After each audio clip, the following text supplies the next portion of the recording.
Good morning, guys. Welcome back. We'll be starting in about 2.5 minutes. But for now, just good morning, and I hope you guys are having a good day and a nice week so far.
Welcome back, everybody. Sorry, I just needed to take care of a couple of last quick emails that I had gotten.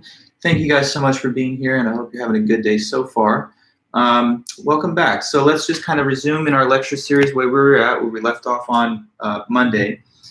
Today we want to finish up the discussion of Pascal's wager, and then we're going to try and go over a couple of objections to that same argument. So that's our main plan for today. If you haven't yet had a chance, make sure to comment so that your attendance is noted. And let's just go right back into this work. Okay, so Blaise Pascal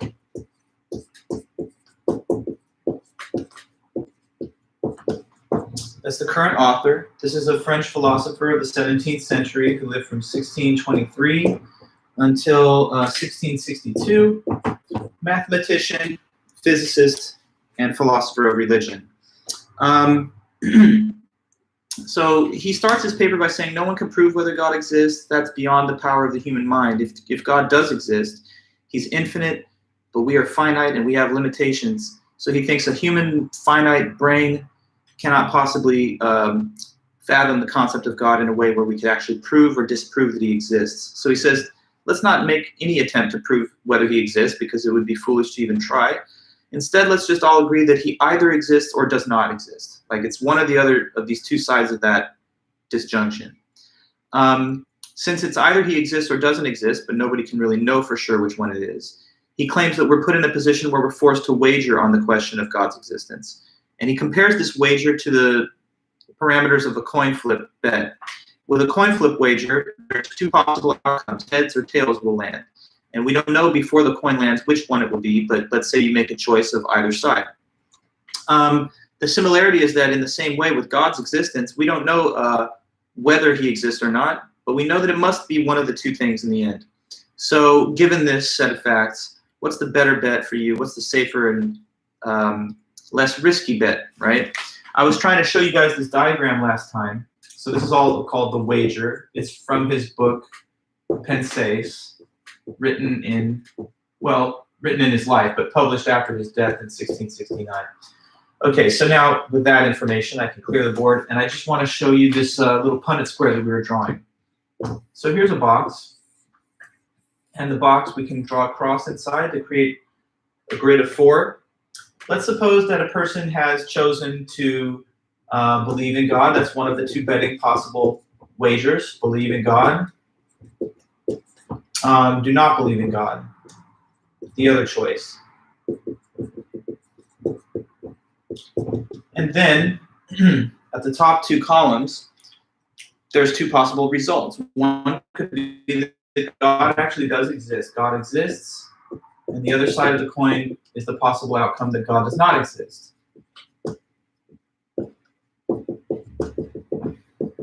Okay, now within each of these 4 boxes, we can associate a betting choice with an outcome of the wager. So like this box represents a person believing and God existing. And that would be a win.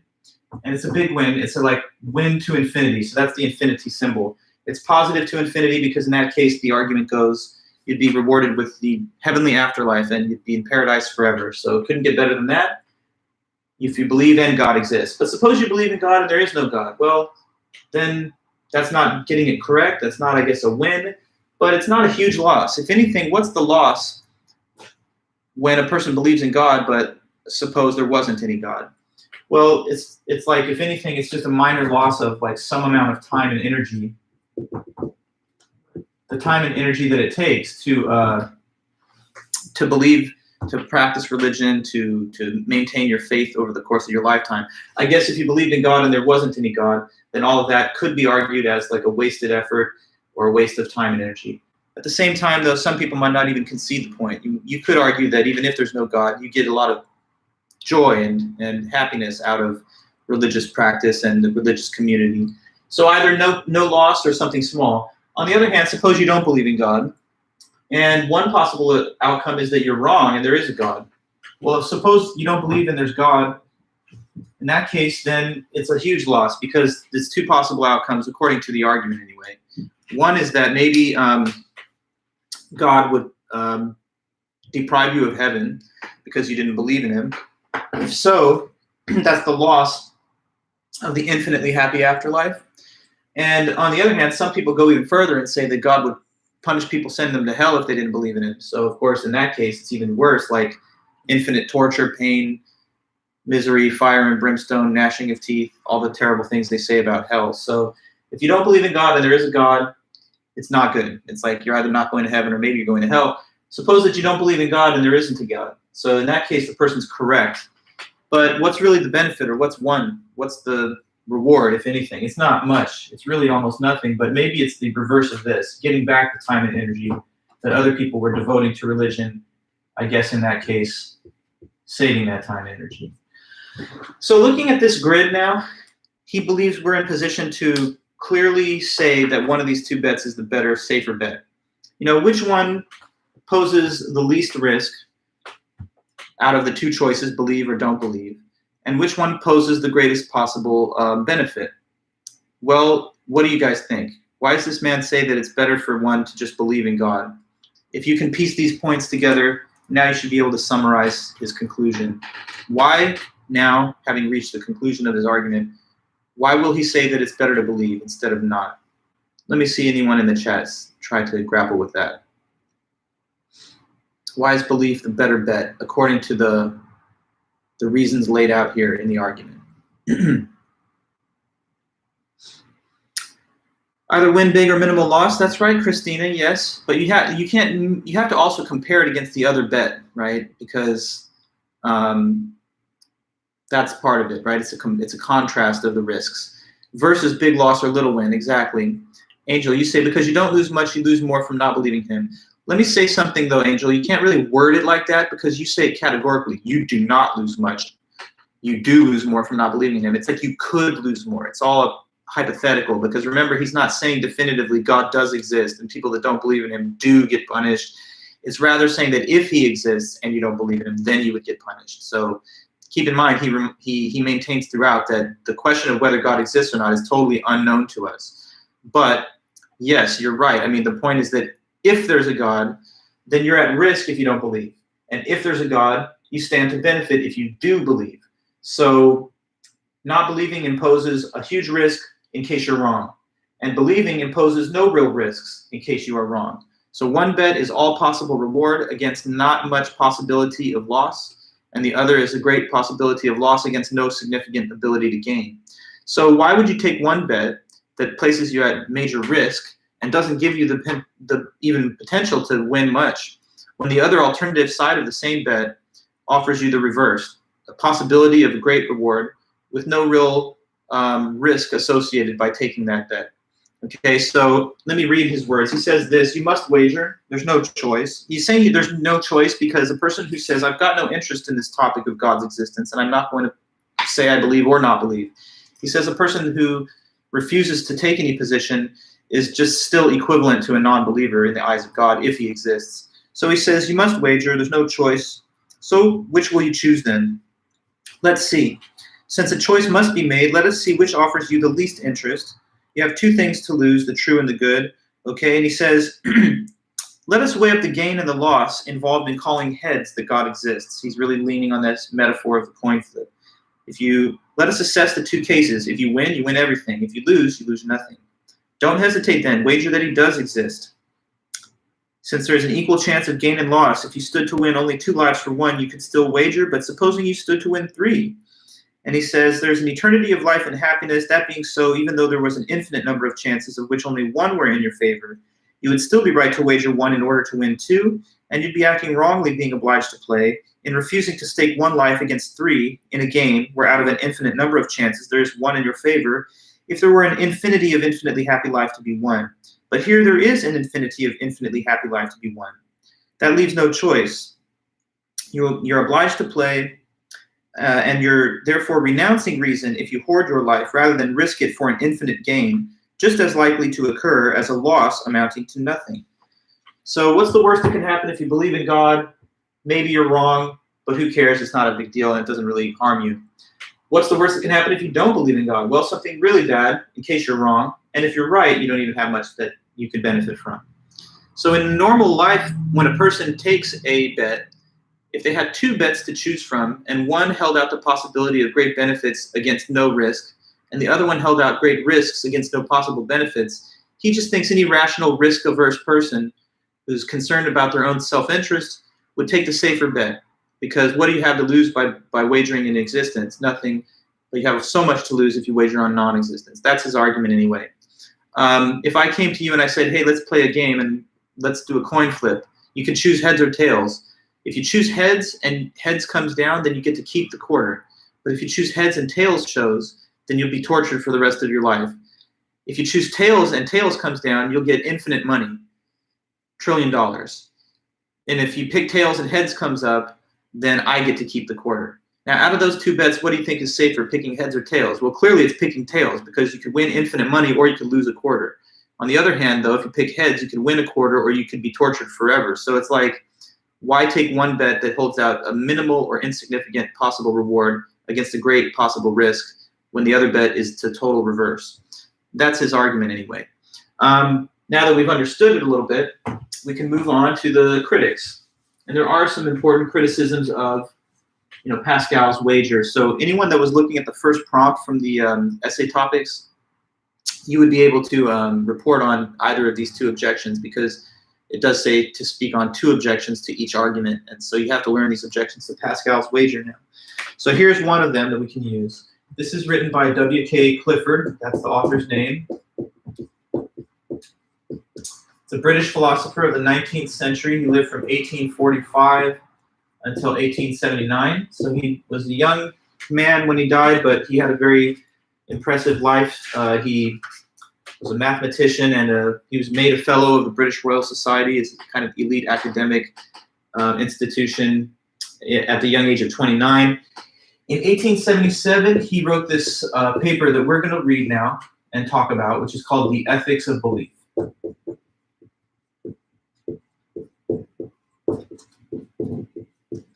So, W.K. Clifford, that's his lifespan. This is the date of publication and the current article, The Ethics of Belief. So the ethics of belief, the word ethics refers to the theoretical study of morality and moral concepts. So things having to do with like right and wrong, good and bad, moral versus immoral. So the title asks or poses the thought, what is the morality of how we form our beliefs? Is there anything that's morally good or bad about the manner in which people establish the beliefs that they have? And this author is going to ultimately say that yes, if you believe in things without good evidence to support the belief, if the belief is not based on sufficient evidence, then it's actually immoral to believe that. So that's his position, and we'll see how he develops this point. So once again, the author Clifford his full name William Kingdon Clifford, but he was known as W.K. by the abbreviated initials. He gives a hypothetical scenario to present his argument, as we've seen many times in our class so far. Here's yet another one, and this is a ship owner scenario.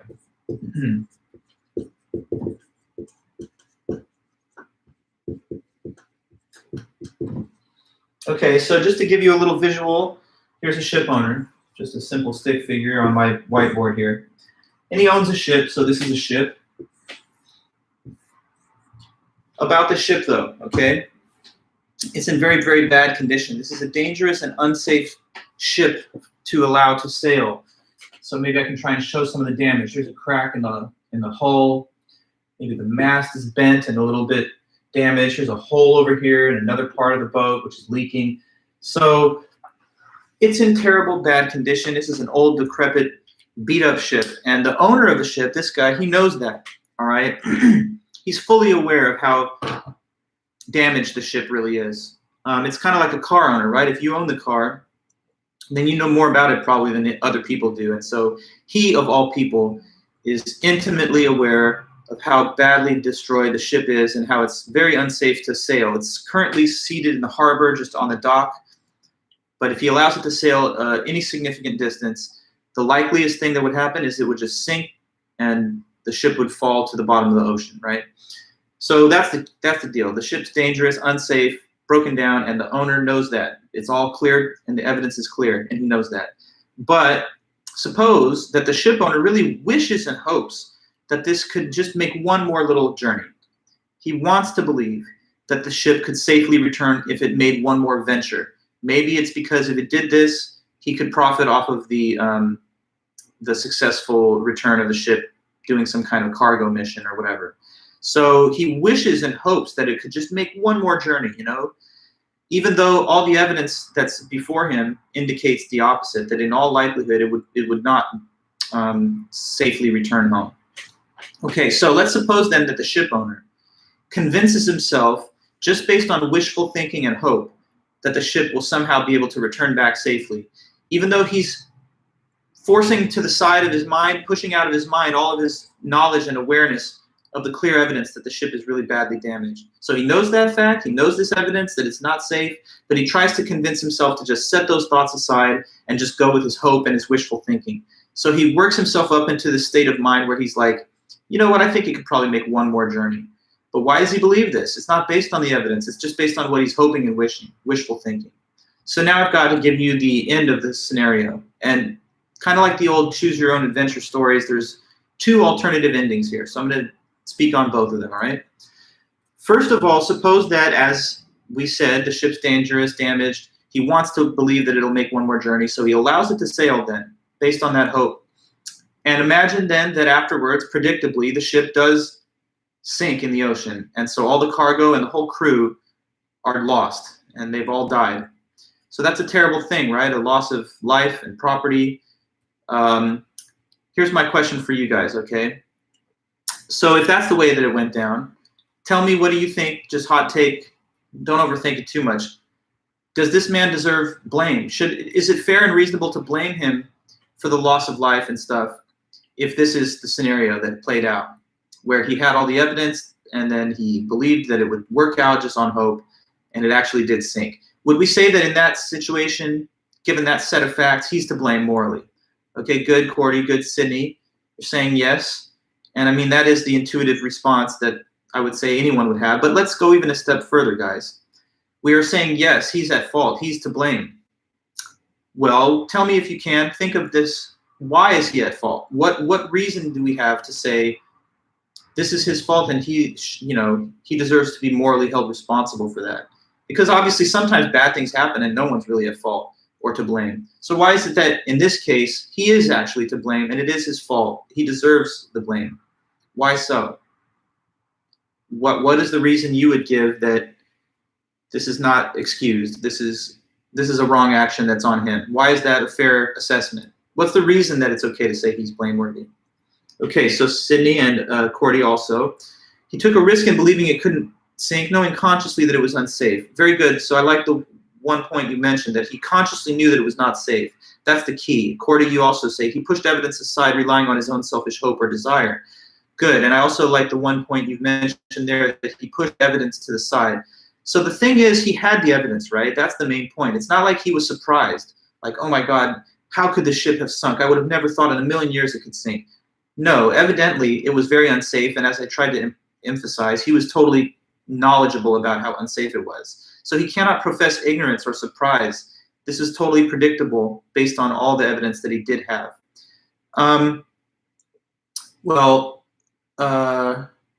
You say he had a right to believe on such evidence, but Brandon, I think you actually are misquoting our author, because he says he had no right to believe on such evidence. He had no right to believe that it would safely return, given the evidence of how dangerous and damaged the ship actually was. So yeah, based on the evidence that he had with him, he should have come to a different conclusion. This ship is not safe and it shouldn't sail. But he ignored his evidence, pushed it to the side so that he could do what he hoped would work out. Okay, Dennis, you also add, he knew the risk consequences and thought of his own desires instead of the scientific evidence showing the ship would not last. Very good. Okay, that's all a great way to put it. So the key is that if he knew the risks involved and ignored them anyway on the basis of just hope and wishful thinking, then he really didn't have any right to think that this would work out in his favor. All the evidence indicated that this probably would have happened, and here we have the disastrous results. Now, on the other hand, let me give you another alternative ending. Okay, version 2. It's very similar to version 1. The same ship owner, same damage, same knowledge. He knows that it's damaged, and he's totally aware of that. And again, as before, he wants to believe that it'll make one more journey, just hoping that it will. So he convinces himself to do that. Now imagine that in the second version, though, I tell you this. He allows it to sail, and just somehow by good luck, good fortune, whatever, it made it back safely somehow. So it actually made the full round trip, and nobody did end up getting hurt or anything in this version of the case. Even though the ship was very dangerous and it was a big risk, let's suppose that he took the risk and somehow, ignoring the evidence of how dangerous it was, it worked out favorably for him. Okay, now I've got this question about case 2. Do we still say that it was wrong, yes or no? What's your immediate intuition? This is still a wrong thing, despite the fact that it all worked out now. Would you say that that was still wrong for him to allow the ship to sail? Okay, Angel, yes, you're saying yes. And any other reaction to this? What do you say? I mean, sometimes people say no harm, no foul, but in this case, why is it still foul? Okay, let's agree, yes, it's still wrong. It's still wrong and unethical that he allowed the ship to sail, even if by chance it managed to come back safely. And Christina, the reason you give is that the risks did not change. Yes, it was the same risky action that could have very well led to death and destruction in the alternative version of the case. So just because it worked out doesn't excuse his moral blameworthiness for what he has done, you know? It's sort of like if a person gets behind the wheel drunk. Here's a more modern example. If a person's really drunk and they know it, and you know they're like, someone has a breathalyzer and they say, blow into this, let's see what you're blowing. They blow out 0.2. They're just really drunk, slurring their speech, having a hard time walking in the straight line. So they're clearly not safe to drive. Imagine they know that, like, man, I really can't drive right now very safely. But suppose that they just hope and wish that somehow they'll be able to still make it home without any incident, even though that's not what the evidence is showing at all. So in one case, this person could get behind the wheel and hurt somebody, and of course we would know that they're at fault. They're to blame. They took a huge risk, knowing that the evidence showed it could lead to death or harm, and they did it anyway, and it caused harm. But suppose that, you know, just by chance, the person managed to get home without incident, even though they were that drunk. You know, maybe the roads were kind of clear, and They just happened to luck out. Well, does that mean that nothing was wrong? They didn't do anything wrong because even though it was very dangerous, it happened to work out in their favor? No, it's still wrong because, as the author says, when you do something that's not based on good evidence, whether it bears like good or evil fruit, can't change the morality of the initial decision. So like when the person gets behind the wheel, they've already done something wrong. It's not necessarily only going to become wrong if it plays out in a way that actually leads to the realization of these risks. And so that's the kind of another example to kind of match with he's writing in 1877, right? There's no cars and they did have ships. Okay, so his point then to take away is this. He very boldly states this principle now, having provided us with the whole scenario and discussion. He gives us this principle then as the result, that it is wrong always, everywhere, and for anyone to believe anything without sufficient evidence. Anything that is not based on sufficient evidence.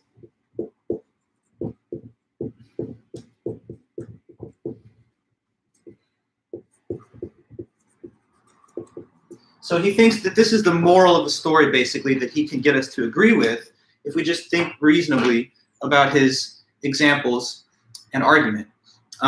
Here I'll read a little bit, and you can sort of connect the thought of the author with the discussion in class. It says on page 50, when the essay starts, a shipowner was about to send a shipowner was about to send to sea a ship. He knew that she was old and not over well built even at first, that she had seen many seas and climates and had been often in need of repairs. Doubts were suggested to him that possibly she was not seaworthy. These doubts preyed upon his mind and made him unhappy. He thought that perhaps he should have her thoroughly overhauled and refitted, even though that would put him to great expense. Before the ship sailed, however, he succeeded in overcoming these thoughts. He said to himself that she had gone safely through so many voyages, weathered so many storms, that it was idle to suppose she would not come home safely from this trip also. He would put his trust in Providence, basically good fortune, which could hardly fail to protect all those unhappy families that were leaving their fatherland to seek for better times elsewhere. He would dismiss from his mind all the suspicions about the honesty of builders and contractors. In this way, he acquired a sincere conviction that the vessel was thoroughly safe. He watched her depart with a light heart and benevolent wishes for success. And when she went down in the middle of the ocean, he got the insurance money and told no tales. Now, what should we say of him? Surely that he was guilty of the death of those men. It is admitted that he did believe in the soundness of the ship, but that cannot help him because he had no right to believe it based on the evidence that he had. He acquired his belief not by honest investigation, but instead by stifling and setting aside his doubts. And although in the end he may have felt sure, he had no right to feel that way. And he says, let us alter the case a little. So this is the second version. Suppose the ship did make their voyage safely. Would that diminish the guilt of the owner? No. Because when an action is once done, it is right or wrong forever. No accidental failure of its good or evil fruits can possibly alter that. The man would not have been innocent. He would have only not been found out in that case. The question of right or wrong has to do with the origin of the belief, not what results from it. So that's the analysis given by the author, that it's wrong, in other words, to believe things on the basis of insufficient evidence. And the ship owner is just one example of that way of forming beliefs. So he's saying to you that if you believe something just because you hope it's true, because you want it to be true, that's not the right reason to believe it. You should only believe in things. Oh, Christina, I was reading from page 50 of the book. Yeah, so that's the reference from the quoted passage. But yeah, he's saying that it's wrong to believe in things just because you hope and wish that they are true. The only proper basis for a belief is that there's objectively good evidence that indicates that that's likely to be the case. And so the description of the kind of person that believes things without very good evidence, the kind of person that the ship owner happens to be, he defines this with the terminology credulous character. So let me add that to the notes. Credulous character.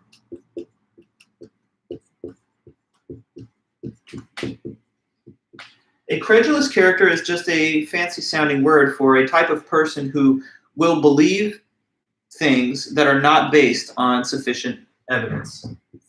A person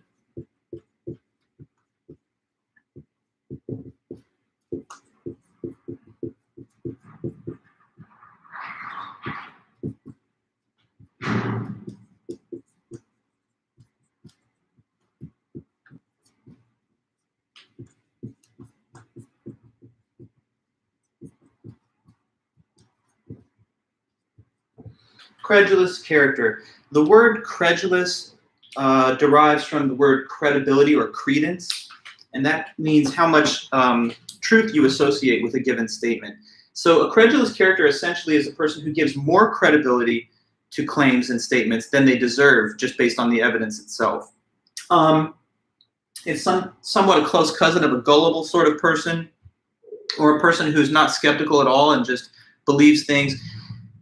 But he's telling you that it's wrong to be a credulous character. We should seek to not emulate the credulous character and to be instead the type of person that only believes things based on solid, sufficient evidence. Because think about it, right? If you believe in things that are not based on sufficient evidence, why are you doing that? Why would anybody do that? Well, it's often because they want this to be true. You know, if there's a position, then you're believing in it, but the evidence doesn't show it. Why are you believing in it despite the lack of definitive evidence? It's because it's a position that you favor and you wish for it to be true. But if you go through life simply choosing what to believe because of what sounds nice to you instead of what the evidence shows, you're going to cause harm to yourself and to other people. And so he says this credulous character thing, it's dangerous, it's irresponsible, and if you persist in this intellectual habit, you're going to cause certain harm to yourself and to other people. For example, I'll give you some random examples that I can just think of. Say that a person was told that the doctor gives them a tough medical diagnosis. Like, based on our clinical diagnosis, it seems that you have an aggressive form of cancer, and so we recommend that you take this very aggressive course of treatment to go into remission. Suppose the person is in such shock at hearing this uncomfortable fact that the scientist or the doctor has diagnosed them with cancer that they refuse to accept it, and instead they look for a second opinion. They say, I need to find someone to tell me what I want to hear. You're telling me I have an aggressive form of cancer, and that is terrible, and I can't accept that. So I'm going to hope and wish that this is a false diagnosis and I can get a different answer from a different person. And maybe the aggressive course of treatment is also scary to the person. It's debilitating. So they say, I really hope that I don't have to do that, so I'm going to fish around for someone that can tell me I can do something else. Now, if they don't follow the proper diagnosis and follow the facts and evidence where they lead, even though it's leading to an uncomfortable truth, then they're not going to be well prepared to take the actions that are necessary to fix the problem, right? So while you're looking for a second opinion, the disease is getting worse. And while you're ignoring the proper course of treatment, the disease is getting worse. So it's better basically for people to follow evidence wherever it leads, even if it leads to something that you prefer not to be true, because then at least you can deal with it in reality and take the proper actions to promote your best self-interest.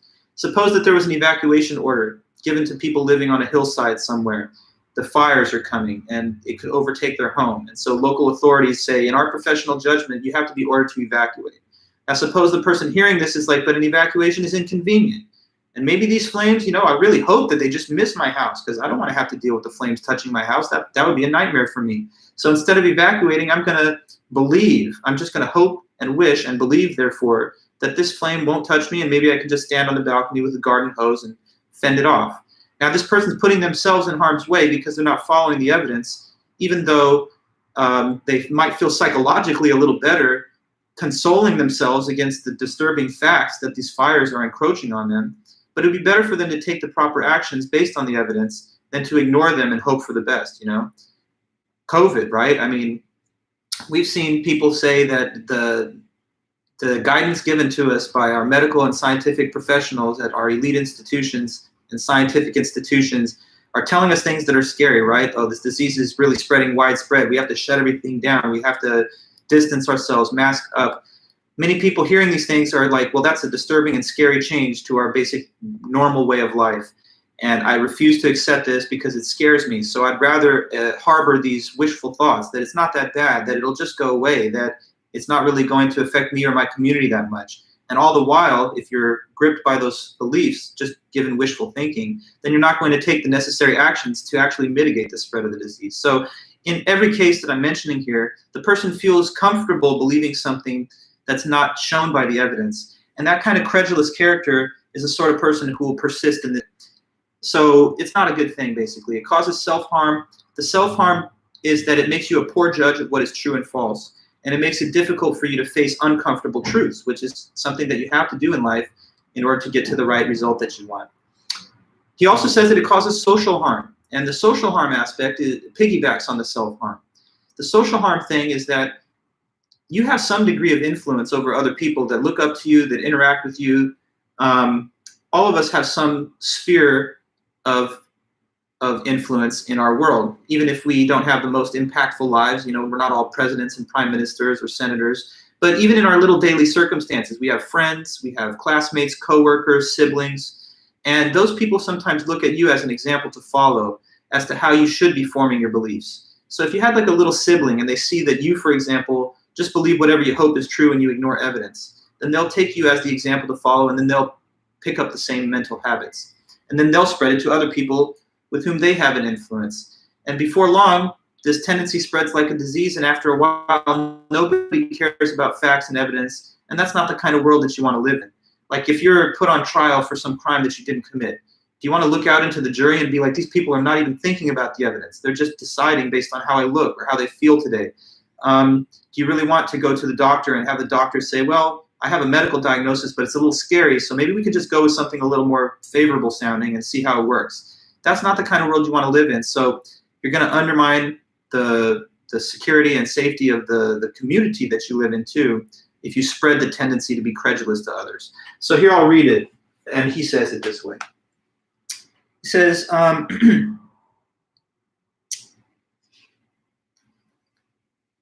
there is no belief at all which does not have some influence upon the actions of the man who holds it. He who truly believes that which prompts him to an action has looked upon the action to lust after it and committed it already in his heart. If a belief is not realized immediately in open deeds, it is stored up for the guidance of the future. It goes to make a part of that aggregate of beliefs, which is the link between sensation and action at every moment of our lives. Okay, now he says, no real belief, however trifling and fragmentary it may seem, is ever truly insignificant. It prepares us to receive more of its like, confirms those which resembled it before, and weakens others. So it gradually lays a stealthy train in our innermost thoughts, which may someday explode into action and leave its stamp upon our character forever. This passage is interesting because one thing he's saying is that some might feel that, isn't it okay though for me to have beliefs that are not based on any kind of good evidence? Maybe it wouldn't be okay if I was the ship owner, because in his case, there's life and death on the line. There are big stakes. So you might say, if you're in a position of big responsibility, looking over the lives or safety of others, then in those cases, yes, you should follow evidence when you form your beliefs. But what if it's something that has no real significant consequences? Aren't those innocent enough, and I could just have my beliefs in those cases without any good evidence? Like suppose I'm a lover of science fiction, and so I'm sitting here saying, I believe there's aliens somewhere in space. Maybe I can't prove it. Maybe I don't have definitive evidence. But I just like the idea, and so I'm telling you I believe that. I hope it's true, so I believe it. And is that wrong? Well, Clifford won't concede that there's nothing wrong with that. He says even that is wrong, because you may say this is innocent and it harms nobody if I believe in aliens with no good reason. But in this passage, he says that the habit that you have, the habit of mind of believing things that you just wish to be true, it may seem innocent in this case, but the habit once established will reappear in other less innocent cases, like when you do have to make choices about things that matter a lot towards people's health, safety, or well-being. So he says, don't kid yourself that it's innocent enough to just form beliefs with no good evidence in some innocuous, low-stakes type of scenarios. He says those habits will inevitably be established in your mind, and they will reoccur in other cases where it's not so benign. And then to the point that some may have thought, well, isn't it just my business? Suppose that I'm the one who forms beliefs without good evidence. That's just me taking risks with my own life, and I'm at liberty to do that. So nobody else has any business saying how I should form my beliefs. If I'm going to be harmed by it, then I'll just take the harm. But he says, no, it's really not just a personal matter. It's not just a private thing because, again, referring to the social harm, it spreads the tendency to other people. It helps to be one small part of the larger world that we create together. And so he says you could pass on a bad and negative influence to other people. Therefore, you can't really console yourself in the thought that this is ultimately nobody's business, pretty much, how you form your beliefs. So in the end, let's come back to how this could be used as an objection to Pascal. Maybe you've already kind of thought about it as I've been discussing this with you. But Pascal says, believe in God, but why? He doesn't say because here's a mountain of proof, and this proof shows that he exists. To the contrary, Pascal says, no, there's no proof, and by the way, there never could be one. There could never be a proof of God's existence or non-existence because he's beyond our powers of comprehension. So he says, I'm telling you to believe not based on proof, but rather because if you're right, then it'll be to your best interests. It'll be to your advantage to be right if you believed in God. But that sounds like he's telling you to believe in the manner expressed by the ship owner. Believe not because there's evidence that the ship is seaworthy, but because if you're correct that it will make one more venture, you'll be the beneficiary of the results. So he's saying it's wrong to believe things without good evidence. And if Pascal says believe in God, forget the evidence, but just because you hope you're right, that would also be something that's just as much wrong and another violation of this principle. He doesn't come out directly and say, and I'm talking about Pascal and I'm attacking Pascal's wager, but it's something that you can infer from the content of what he has written. And in one passage, it sounds like he's coming close to hinting at that. He says on page 53, if a man holding a belief which he was taught in childhood or persuaded of afterwards keeps down and pushes away any doubts that arise about it in his mind, purposely avoids the reading of books and the company of men that call in question or discuss it, and regards as impious those questions which cannot be easily asked without disturbing it, the life of that man is one long sin against mankind. So he says, if there's a person who simply has a belief based on faith that they established in their early years, and they deliberately ignore any contrary evidence and refuse to question it, then they're basically being a credulous character with regard to that belief. And he uses the terminology of sin kind of in a clever way. It's like a sin against your fellow man to form beliefs without good evidence. So the last word from his paper is this.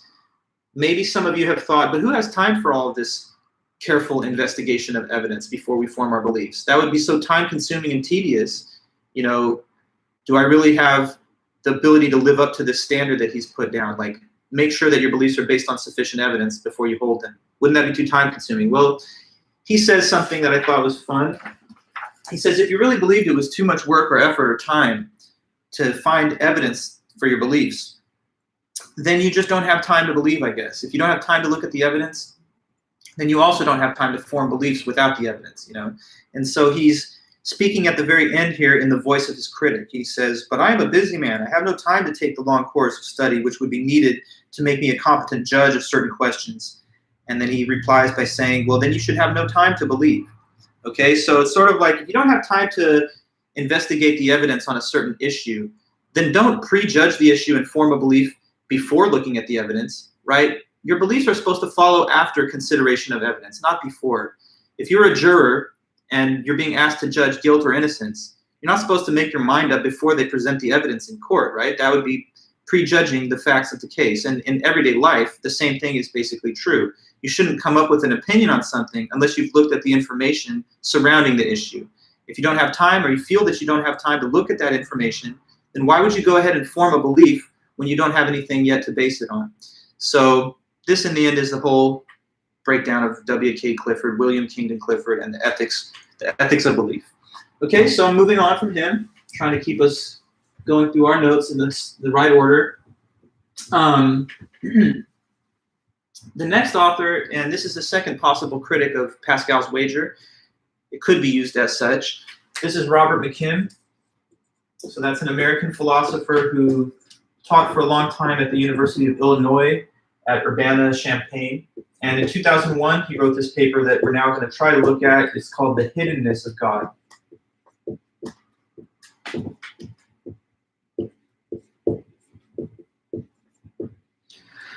The Hiddenness of God. 2001, Robert McKim. So the title of his paper that'll bring us into the discussion. The title is The Hiddenness of God. And so it's about the idea that God, in a certain sense, is hidden, meaning that you can't just verify his existence in the easy way that you could verify my existence or the White House or the Eiffel Tower. Those things you can just perceive with the five senses: sight, taste, touch, hearing, and smell. So right now, you, student, you don't have to guess that Dr. Vulich exists. You're interacting with me right now live. You're seeing me and you're hearing my voice. So that's very, very good evidence that I exist. I'm not hidden. God, though, it's not the same exactly, right? I mean, people, of course, have religious experiences, and some of those are very powerful, but it's not exactly like you could just look to your right and see like an angelic figure floating there and be like, boom, there's God. There's no doubt about it. We could just see him if we just look. So God, if he exists, maintains a stance of being in some way hidden, not easily perceptible in the ordinary way. And for some people, the hiddenness aspect of God is the number one thing that raises doubts as to his existence. You know, there's a saying that seeing is believing, and something that is hard, that can't be seen in a obvious way, raises doubts as to the nature of whether it exists. So that's kind of our jumping off point. He's going to explore what is the significance of the fact that God is in a way hidden.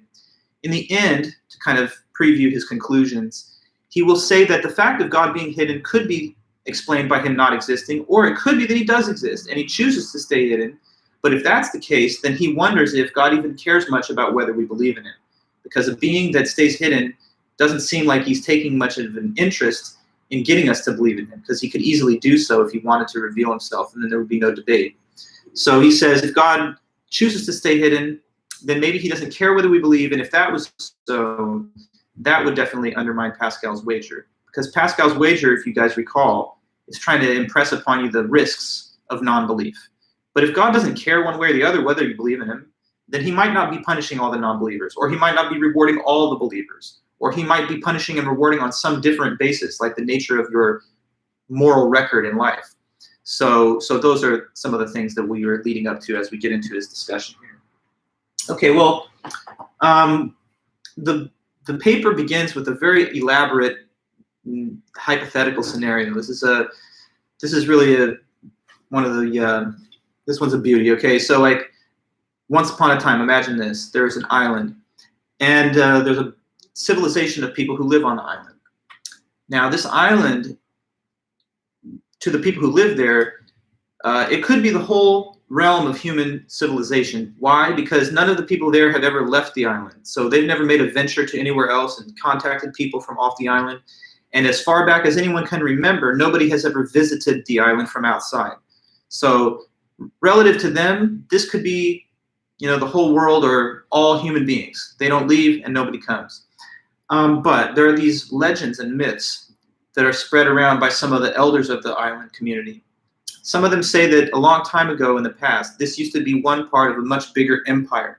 So they said that these are kind of half shrouded in myth and legend, but they say if you go back far enough in time, this island that we are on was actually one small part of a larger archipelago of islands that formed together a great empire.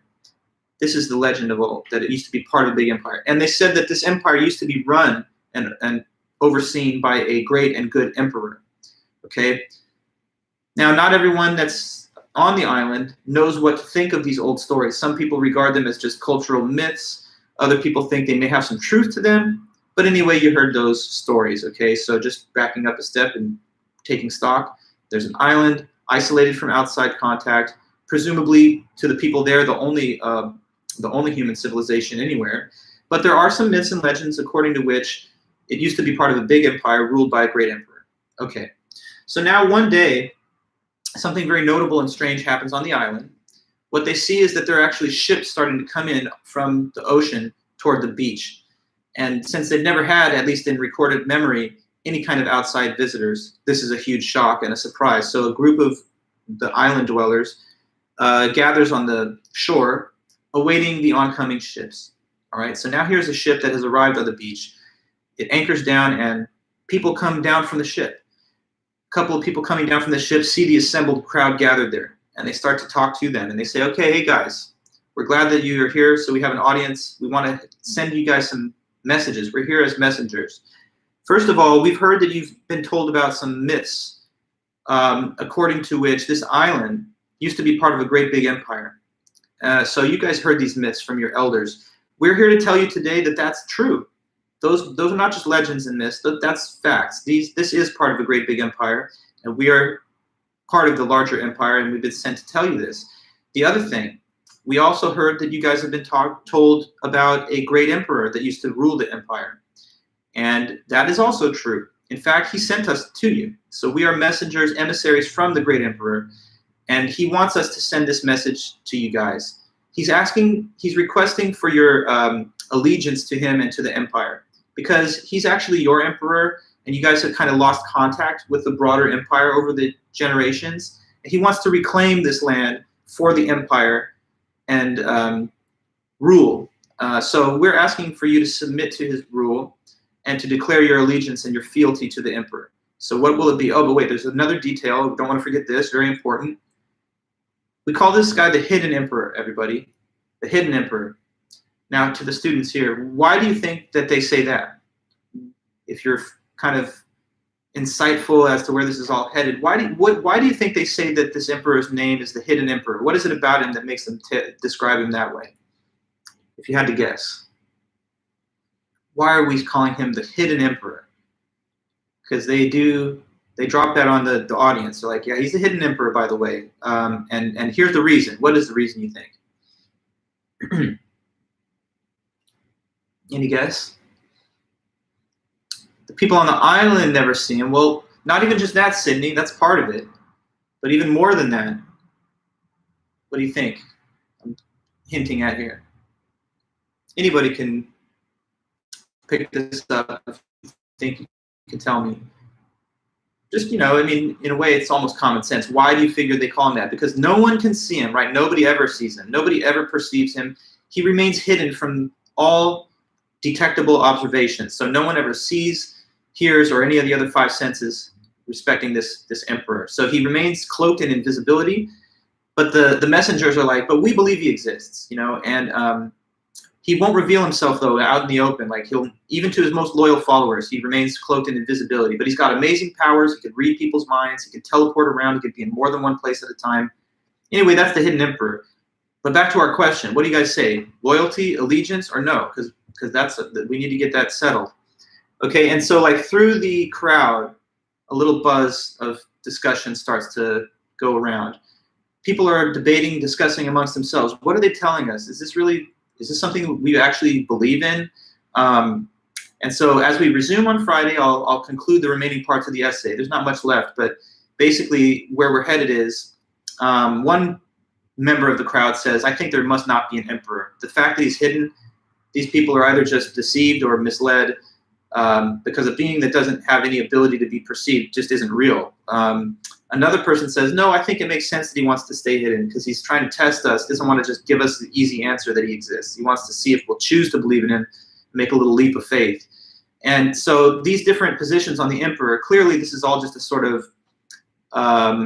it's a model to describe and discuss the topic of God's existence. God and the emperor are somewhat parallel in the narrative, because in both cases we're talking about a being with majestic powers, but whom is invisible or not easily perceived, and yet who is being asked to be supported and believed in by a group of loyal subjects. So in the end, we'll see that Robert McKim concludes that maybe there is no such thing as God because he's hidden, or if he is hidden and does exist, then maybe he's not concerned whether we believe in him or not. And that would be his window into an objection to Pascal. Because if God didn't care whether you believed or not, then we wouldn't have to worry about the stakes that Pascal describes in the wager. It wouldn't necessarily be so obvious that a hidden God, unconcerned with the status of your belief, would really punish you with hell if you didn't believe, or reward you with heaven if you did. But that's what I've been able to say to you guys today. So we're going to continue working through all the notes on Friday. I'm thinking probably on Friday we will actually finish all of the philosophy of religion material, and maybe we'll even be able to start moving into the next topic just a little bit. So try, if you can, to finish reading this McKim, and then also read the Nicholas Everett. That's the next article, the last article in the philosophy of religion unit of the course. And at a minimum, we'll get through those two pieces on Friday, so you'll be good to go. Okay, guys, so I guess I'll let you go for now. Thanks so much again for attending and for all your hard work this semester. What page in the book? Brandon, you'll find it. Just if you go back to the syllabus, just associate the table of contents and the author and title with the article listed in the book. And so you should have no problem with that. They're clearly listed in this table of contents, and they're all these articles that we're reading now are in the first part of the book. So it's almost like just if you flip through the pages, you'll see it. Okay, then. Thanks again, everyone, and I'll see you soon. Bye-bye.